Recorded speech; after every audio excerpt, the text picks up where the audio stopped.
The latest. Thank you for your love and support. I appreciate you all. What if I told you that a silent alliance is being forged, one that could redefine power across continents, rewrite strategic boundaries, and launch Africa's first sovereign satellite into space? Yes, you heard that right. 3 countries, one bold technological gamble, and a shadowy global power standing by their side. Forget what you think you know about Africa. Forget old headlines. Today we are talking space technology, military alliances, and geopolitical chess, all in the heart of the Sahel. Why are Mali, Niger, and Burkina Faso partnering with Russia to build a satellite? And what does this mean for global influence, security, and future power? Special shout out to my channel members. I say thank you for the love you are showing to me. In a statement that stunned regional observers, the 3 nations, belinked by insurgencies, long borders, and limited communication infrastructure, announced plans to build the Sahel first shared telecom and surveillance satellites. This isn't just science fiction, it is a strategic move towards digital sovereignty and self-standing communication power. What a wonderful day we are having in Africa. This is amazing. Wow. But here is the twist. They are not doing it alone.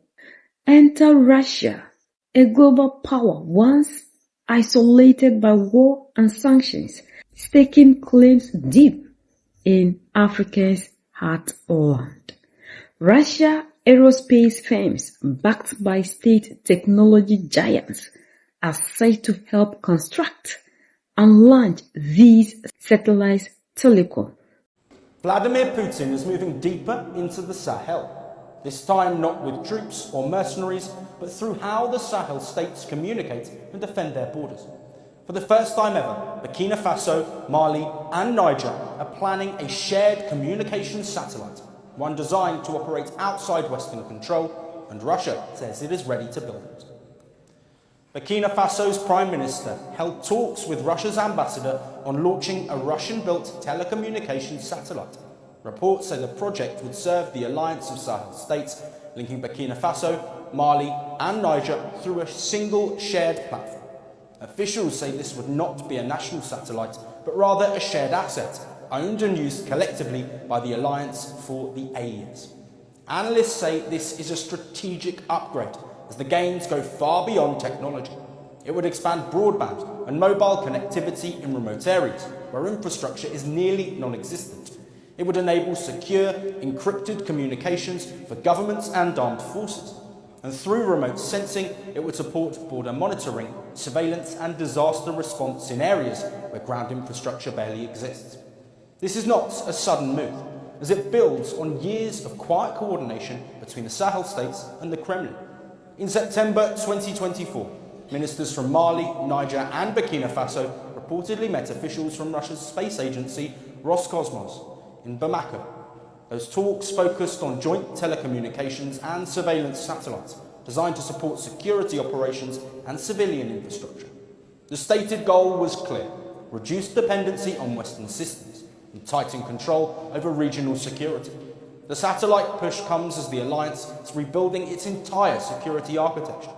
In December 2025, Burkina Faso, Mali and Niger launched the AES, a 5,000-strong joint military force with headquarters based in Niamey, the capital of Niger. The force is commanded by Burkina General Daouda Traoré. His mandate includes joint air operations, intelligence sharing and cross-border offensives against terrorist groups, an issue the region has repeatedly been persistently dealing with. Remote sensing and potentially ever radar capacity. Why Russia? Because these nations, all governed by military leadership, have turned away from traditional Western powers and found a new ally in the Kremlin.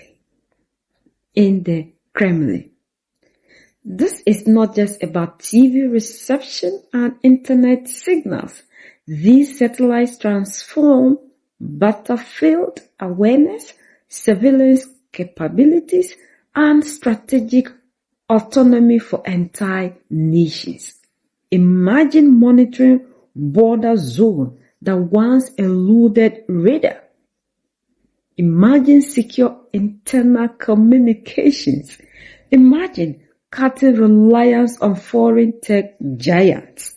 And for Russia, it's a geopolitical footprint with legs. One that extends from secret bases to outer space. But not everyone calls this progress. All the alliances are crumbling. France's influence in the region has waned. ECOWAS cooperation has fractured. New powers rise, old powers retreat. And in the middle of this geopolitical storm are people, citizens, soldiers, family caught between insurgencies, economic struggle, and shifting clouds of power.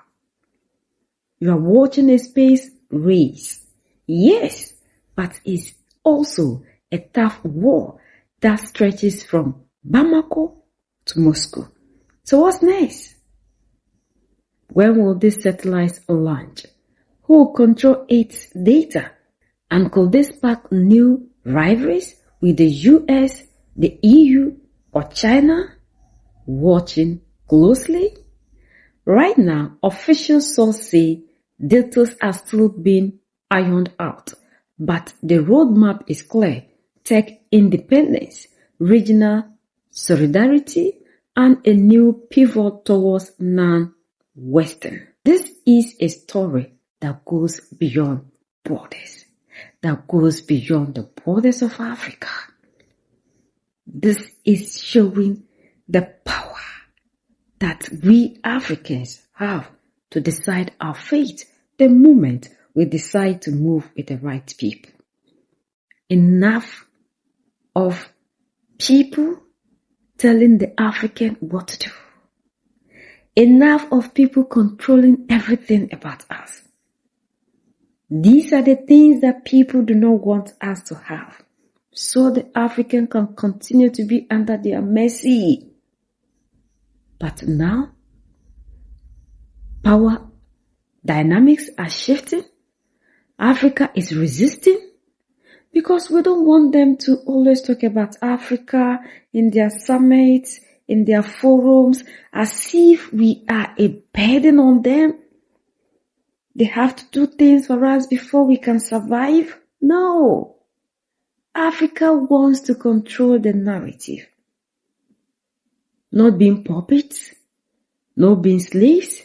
The message is clear. We want to be masters. No more masters, because we can lead ourselves. Before they came, we were already leading ourselves. They learned a whole lot of things from us. But the narrative has been twisted in order to favor them. So the African believes that governance system, leadership, whatever was given to us were so primitive. This is the power they took away from you. So we believe that there's nothing we can do. We are not like those in the democratic elected who always go and sit there and theirs is to talk. You know how they can give us speeches and they know how best to solve every problem of the African in speech. But they can never walk the talk, because like Julius Maada Bio said, instead of protecting the people, they are protecting borders. And I hope I made that statement clear to you. Instead of them protecting us, they are protecting the oppressor, protecting the interest of the oppressor. So in order for us not to know that this is what he meant, he just decided to say it in a different way, referring to their interests as borders. And as Africans, we can only be the ones that can change everything in our continent. And we have the power to do that. We are the only ones that can set ourselves free. United we stand, divided we fall. And united we keep standing forever and ever. The greatest enemy of the African is mental slavery. So let's decolonize ourselves from mental slavery. Let's keep sharing to educate our brothers and sisters. Together we make Africa great for ourselves and the next generations that are going to come. So that's the latest around the world in Africa, West Africa, and in the Sahel.